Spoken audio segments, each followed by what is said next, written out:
Okay, guys, here's 12.4, structure of molecules. So now we're going to use that Lewis dot stuff and then apply it to actually looking at the three-dimensional structure.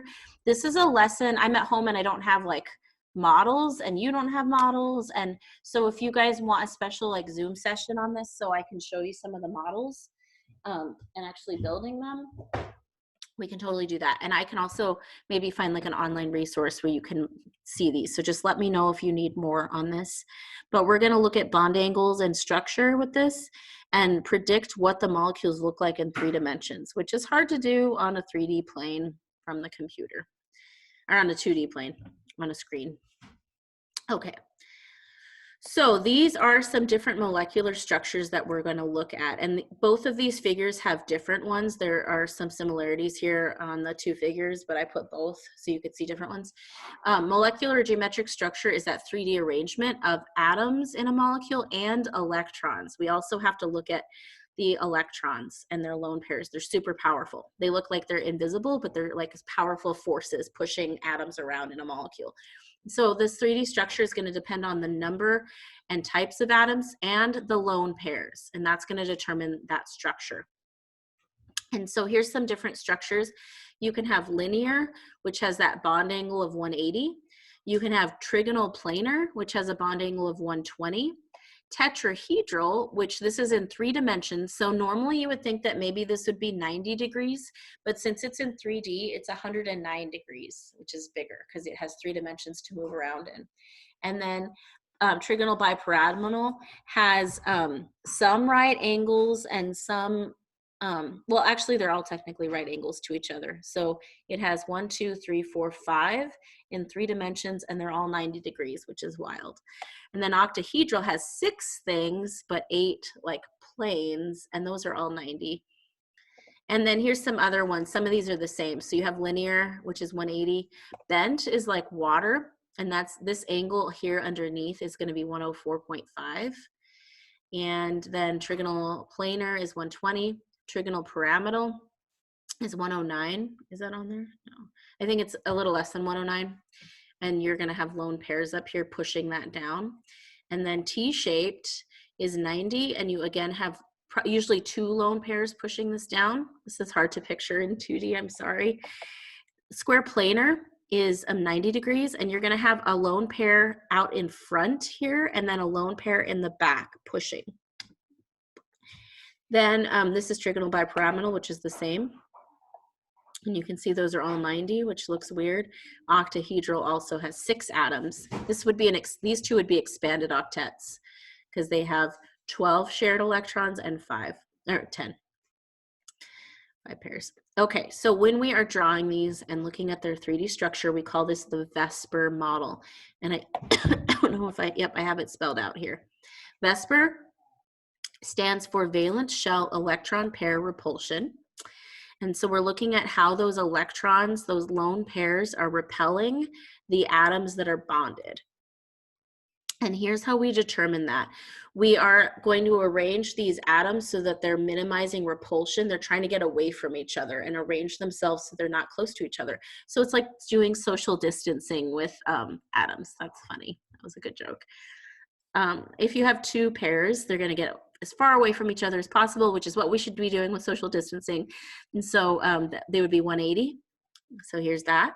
And if they are, if there are 3 atoms or 3 pairs that are bonded, they're going to be trigonal planar. So they're going to be 120 degrees from each other. And then if there are 4 pairs, they're going to be 109.5 actually, and that forms a tetrahedron, which is, it kind of looks like a pyramid. And so they're trying to get as far away from each other as possible. Here's how you build VSEPR models. First, you're going to draw the normal Lewis structure that we just learned in section 3.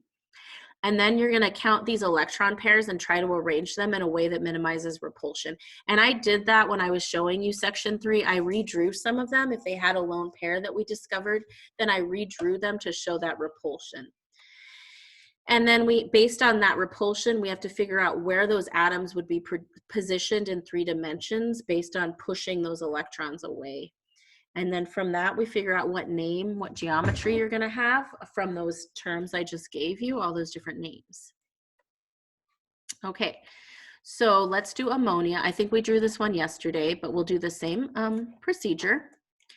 N has 5, H has 1 times 3. So we have 8 to work with. Maybe we didn't do this one. N's going to be in the middle, and then we're going to draw our 3 H's. We have used 6 electrons, and we have 2 left. And there they are. But those 2 electrons are going to push down that N. So they're going to look like this. And I think of it looking like a turkey foot. Let me explain what I mean. Sometimes we draw, let me get a different color. This little shape up above, like a little teardrop, and it's showing it like a balloon. Think of like static from a balloon, like pushing stuff. And so that little balloon has a lot of force and it's pushing those H's down. And I think it looks like a turkey foot. So you have like your N here with your little valence electrons and then your 3 H's all scattered apart. So that's what NH3 looks like. And I'll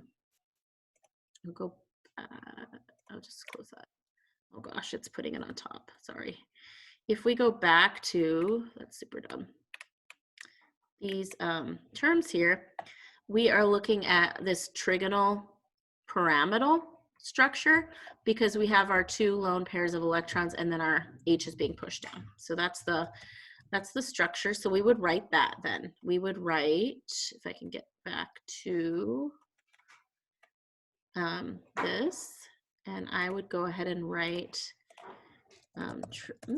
trigonal pyramidal. That is our shape. Okay. Okay, so that's that one. Let's go to the next page. Oh, there it is. Huh. So we would have thought that it was tetrahedral, which that's how it looks in 3 dimensions. That's a great picture. Hopefully you can imagine that. That's that 109.5. But since we have this lone pair of electrons, it's not tetrahedral. It actually looks like this. So here's some other versions of that, and it's not quite tetrahedral. Those are pushing more, so those bond angles are going to be a little smaller than that 109.5. They're going to be 107.3. Beautiful. I'm going to skip this actually. If you want to know more about that, we didn't do it in the last chapter. Well, maybe I can't skip it. Oh gosh. Okay. So when we are bonding things, remember that we have weird shaped orbitals. And sometimes we're bonding S-shaped suborbitals, and sometimes they're P-shaped. And we're bonding those together. And when we do, they become hybridized. They become mixtures of each other. So if we bond an S, like here, if we're bonding this from a beryllium with a chlorine, they're going to turn into this weird SP hybrid. I can't believe I thought I could skip this. See how they're like a weird version of the P? And this is a combination of that S orbital and that P orbital. So this is called SP hybridization. And if you put those 2 together at the same time, it gives you this linear arrangement. So that's why when we're bonding these 2 things, or in this case 3 things, a BE in the middle with a CL on each side, that's going to give us a linear configuration, and that bond angle is 180. So SP hybridization, this is what you would write down here. I'll circle it. SP is going to give you a linear shape, 180 degrees. And we're hybridizing an S orbital with a P orbital. Okay, now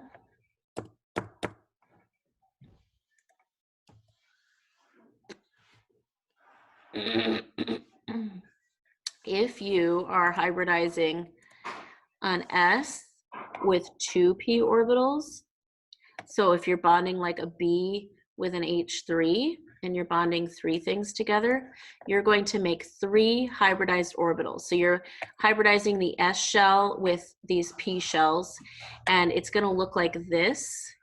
So you put those 3 together, it'll look like that. And this is called sp2 hybridization. The shape is trigonal planar, and those bond angles are 120. So for this next hybridization, it's sp2. That means you're bonding 3 things, S and 2 p orbitals, And that's going to give you that trigonal planar thing, configuration or shape.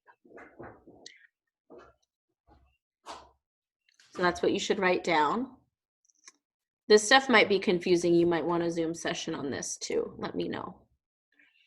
And then you have, if you're bonding 4 things like CH4, you're going to take an S and 3 P shells and hybridize them. So you're going to have 4 of these little doodads, put them together on the same like axis, and you're going to have sp3, which is tetrahedral, and all the bond angles are 109.5. So sp3 is tetrahedral 109.5.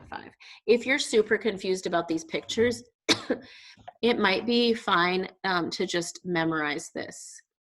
Okay, and I think I have a table coming up too. If you want more on it, we can do more. Okay, so here's the table. These triangle things might be confusing, but hopefully the rest of the table is helpful.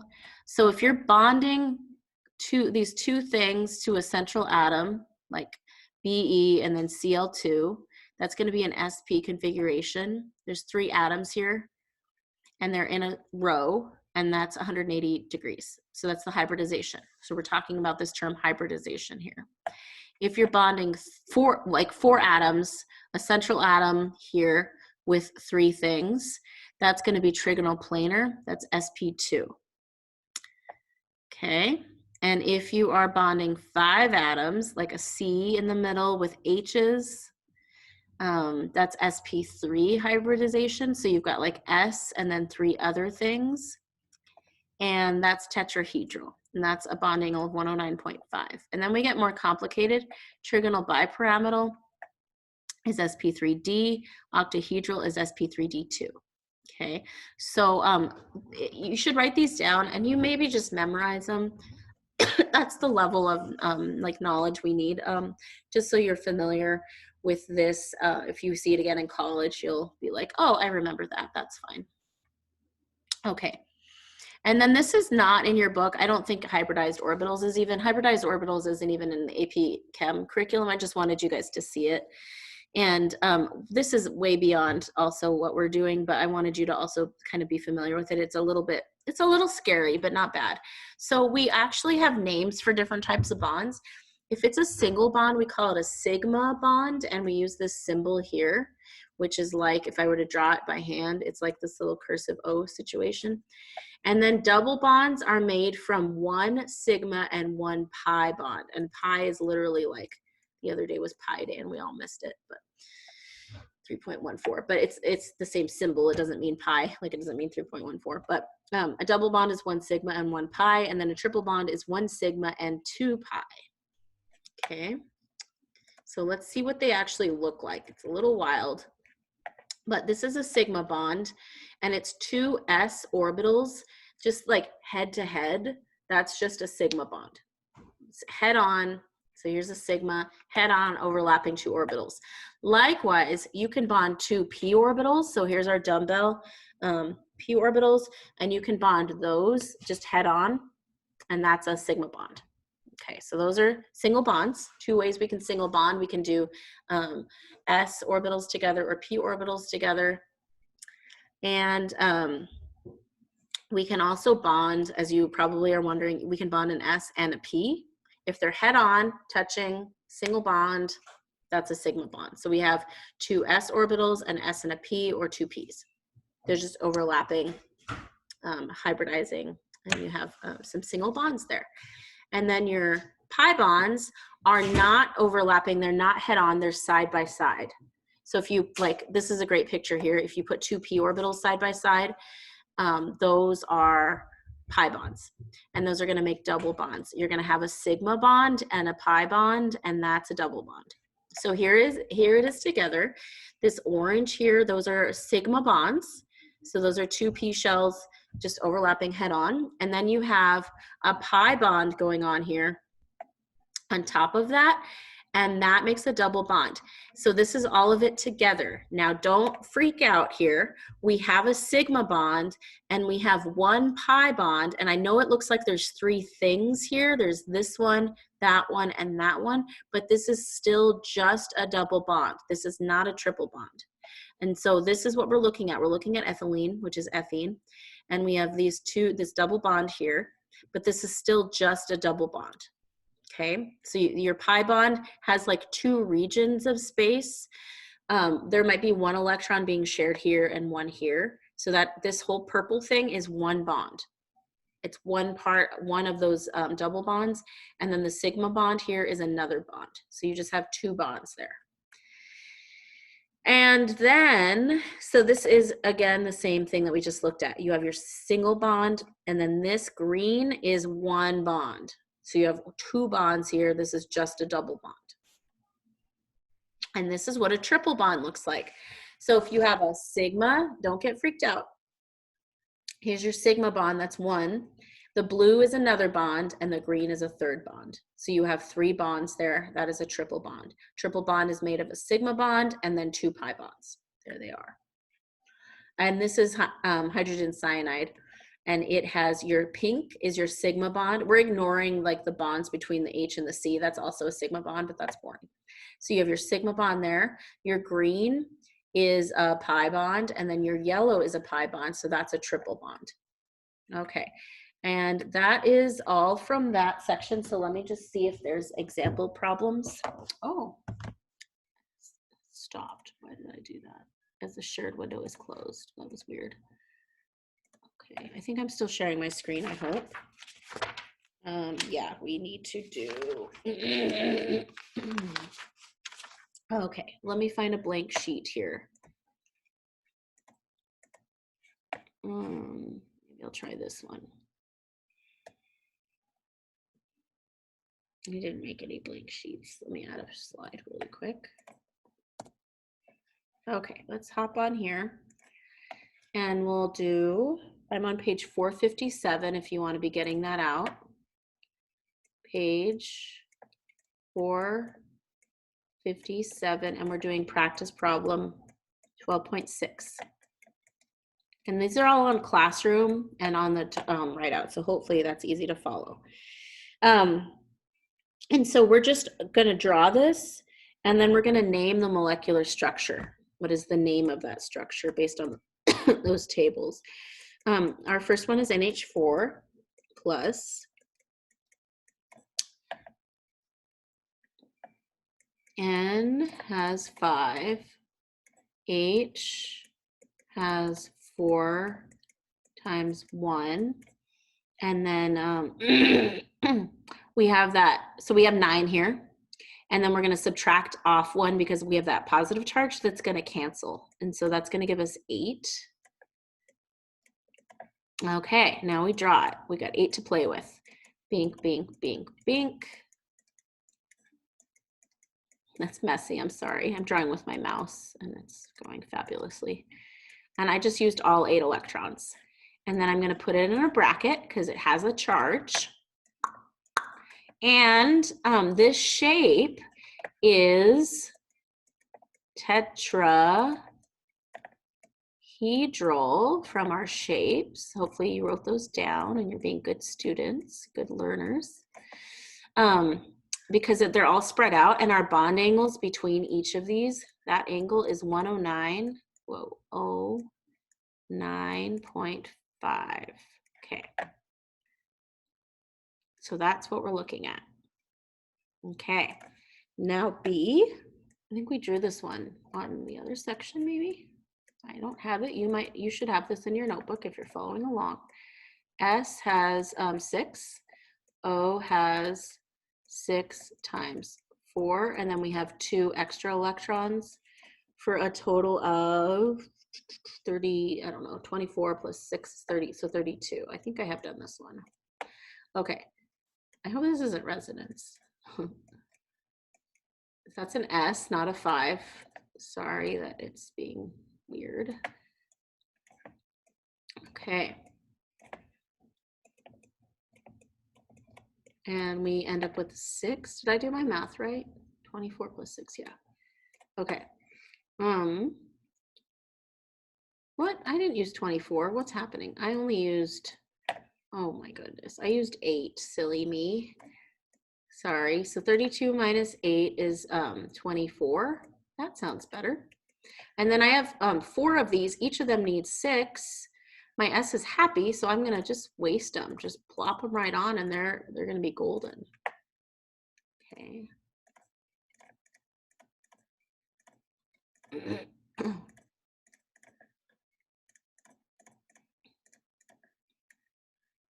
Oop.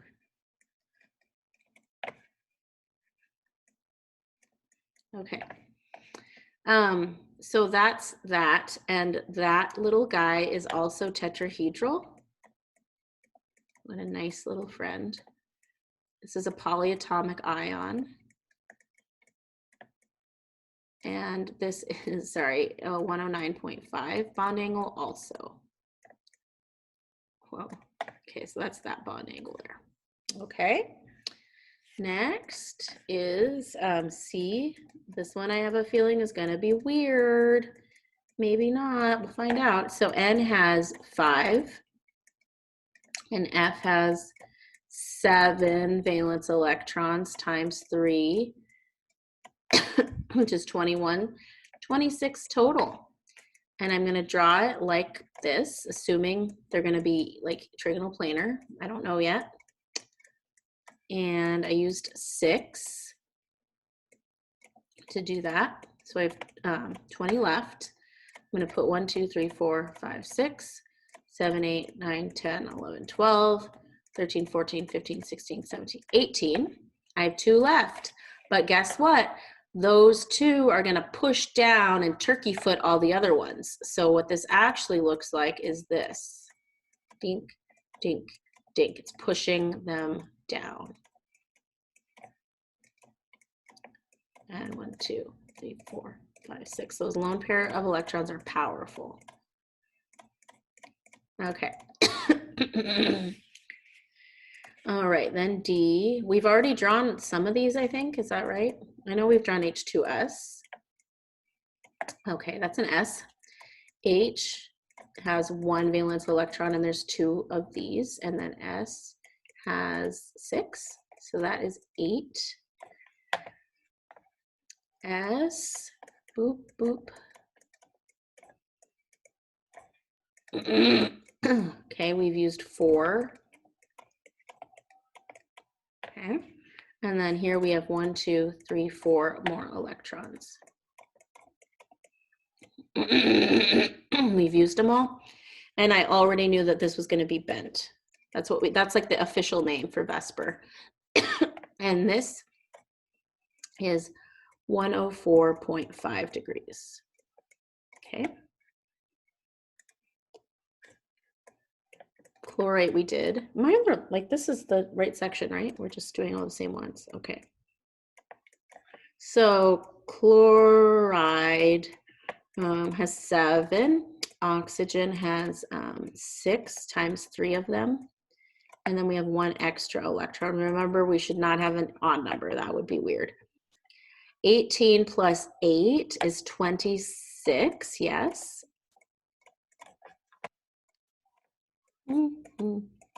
Oh. So we use 6. 20 left. I'm getting a deja vu. 1, 2, 3, 4, 5, 6, 7, 8, 9, 10, 11, 12, 13, 14, 15, 16, 17, 18, 19, and 20. And so did we draw the, did we write trigonal pyramidal for that one that looked like this? I don't remember which one it was now.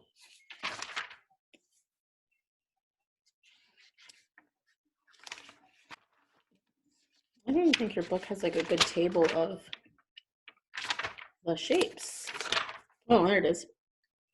So I'm looking at page 459. You don't like their picture of trigonal pyramidal? Okay. I think I didn't put, I don't remember putting the term for trigonal pyramidal. And I think it was on the NF3 one.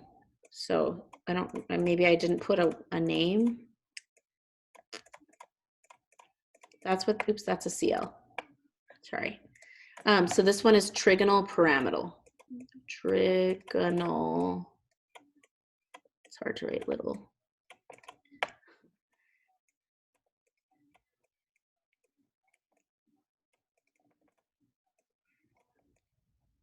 Trigonal pyramidal. And our bond angle is like 107. So it's a little bit less than that 109 situation. And then our last one is BEF2. I think that's going to be linear.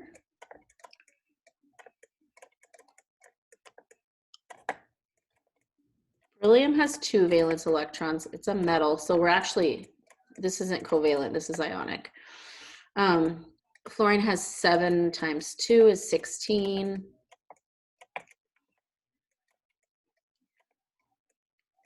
I used 4, and I have 12 left. So 1, 2, 3, 4, 5, 6, 7, 8, 9, 10, 11, 12. But BE is not happy. So that is wrong. BE does not have 8. It only has 4. I did it wrong. It's fine. I'm going to check this one though. I don't have the teacher's edition with me, so draw. Okay, so if we double bond a couple times, we had 12, we used up 2 more. So we have 8 left. Now BE is happy, and then I'm going to do this. And there's my 8. I'm pretty sure that's right. This is a weird one.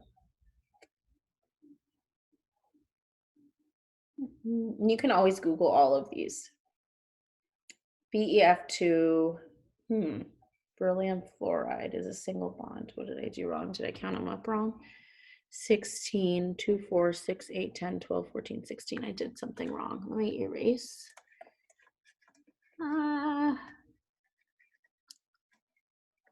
Okay.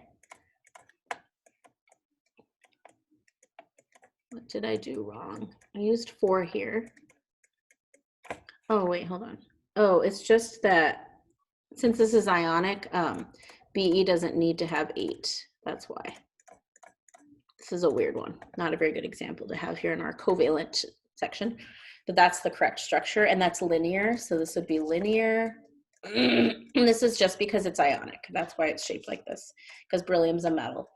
And then we're looking at 180 bond angle. All right, those are the only practice problems. And so now for your homework, you need to go to page 461 and do numbers 1 through 5, please. And that is what you'll take a picture of and submit to Classroom. And please let me know if you have questions. If you want to do a Zoom, we'll set one up anytime. Good luck.